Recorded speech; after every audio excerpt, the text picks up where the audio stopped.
Hey guys, tonight I want you to imagine yourself stepping quietly into a very different time. You are no longer in your own familiar world. Instead, you find yourself in an ancient city where word has just spread that a grand banquet is about to take place. The sound of it reaches you not through loud announcements or glowing screens, but through whispers in the marketplace, through the voice of a neighbor leaning close, through the careful, almost secretive message of a servant who delivers the news. You hold that invitation in your hand, whether written on wax tablets in Rome, spoken out loud in a dimly lit street in Greece, or scratched with ink on thin papyrus in Egypt. You don't just hear it, you feel the weight of it. Banquets, after all, are more than meals. They are displays of power, of wealth, of social order. By being invited, you are not simply eating. You are being watched, measured, judged, and reminded of your place. Even before you walk through the doors, the invitation itself tells you that you are about to be a piece on a much larger stage. Take a breath and imagine the moment. The letter or message may have come from a nobleman's household, or from a powerful patron who expects your loyalty. Perhaps it is your local ruler, summoning every notable citizen, or maybe a wealthy merchant, eager to show off what he has gained. You picture the name written or spoken, the tone of the invitation, grand, formal, almost heavy. The air around you already feels different. There is expectation now, a weight pressing gently on your chest, a mix of curiosity and nervousness. You prepare yourself in ways you may not even notice. You think of your clothing, of how clean your sandals are, of whether your tunic, robe, or gown will be seen as respectable enough among the polished silks and decorated jewelry of others. Even the smallest detail matters, because at such a gathering, people do not only remember the food or the music, they remember the way you walked in, the way you nodded, the way your garment fit around your shoulders. You sense that already before you even step toward the hall. You are part of a story that others will whisper about later. But there is more than vanity here.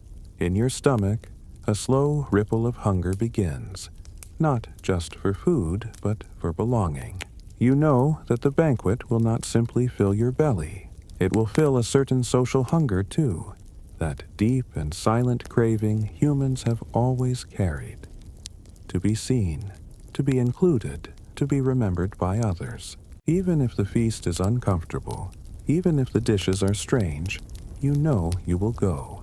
To refuse an invitation would be dangerous, insulting, or at least suspicious. Picture the world around you as you prepare.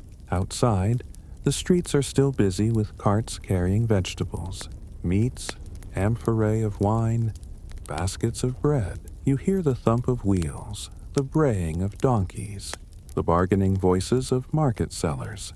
All of this is tied to the banquet, for the household preparing it has sent servants out to collect the freshest, or at least the most expensive, goods they can find. Chickens, lamb, fish, spices, figs, olives, jars of honey, and amphorae filled with drink. Everything is being gathered at once, and you know that while you wait for the evening, an army of cooks and servants is sweating over fires, chopping, stirring, and arranging.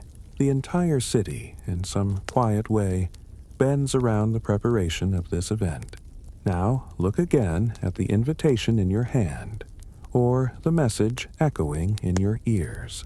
You are told the banquet will begin after sunset, when lamps are lit and shadows deepen. That timing is not accidental. The darkness outside will make the glowing candles and oil lamps inside seem brighter, more magical. It will help disguise imperfections and make ordinary food appear exotic. By holding it at night, the host controls not only the feast, but also the atmosphere of your senses. As you stand in your home or in your modest corner, you feel the weight of choices. Do you arrive early and risk seeming desperate? Do you arrive late and risk offending the host? Do you bring a gift, or do you assume your presence is enough? Even in this small detail, the banquet is already shaping your mind, pulling you into its circle of power. You realize that everything is deliberate.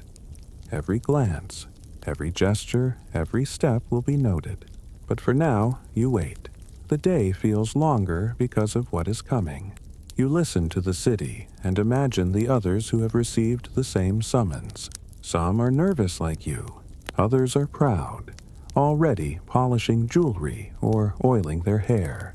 Some are servants, dreading the long hours of carrying trays and filling cups. And somewhere, the host is thinking of how to impress, how to overshadow rivals, how to leave the kind of memory that lingers for years.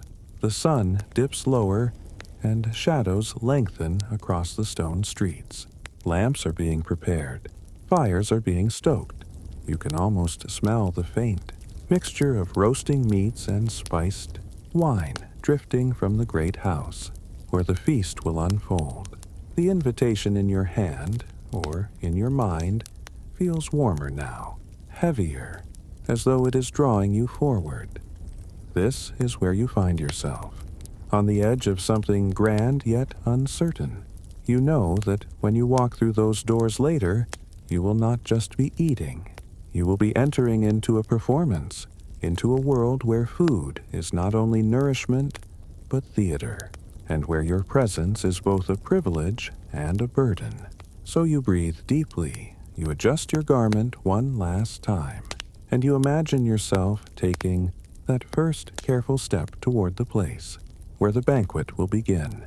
And as the city grows darker and the first lamps flicker, you sense the faint echo of anticipation, a gentle hum beneath the noise of the streets that reminds you you are not the only one who has been summoned.